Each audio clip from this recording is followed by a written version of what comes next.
बिस्मिल्लाहिर्रहमानिर्रहीम। अस्सलाम वालेकुम, मैं हूं सुमेरा सुलेमान और आप देख रहे हैं JNN न्यूज़। बढ़ते हैं खबरों की जानिब।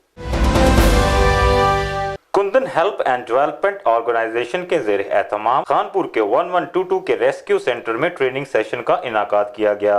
सेशन में नौजवानों को किसी भी हंगामी सूरत हाल में इब्तदाई तिब्बी इमदाद देने की तरबियत दी गई। Safety and rescue officer Adeel Ghaffar की सरबराही में 1122 के रेस्क्यूज ने तरबियत दी, जबकि कन्दन ऑर्गेनाइजेशन के बानी व सदर अब्दुल रहमान पाशा, CEO एहसानुल रहमान, इंस्ट्रक्टर शाहिद रज़ाक व दीगर शरीक हुए। Aftab Anwar, JNN news, Khanpur. जी बहुत शुक्रिया आफ्ताब अनवर, तफसीलात से आगाह करने के लिए। मजीद खबरों और अपडेट्स के लिए देखते रहिए JNN news. You watching JNN News Network. For more news, subscribe our channel, press the bell icon and don't forget the comments. Thank you.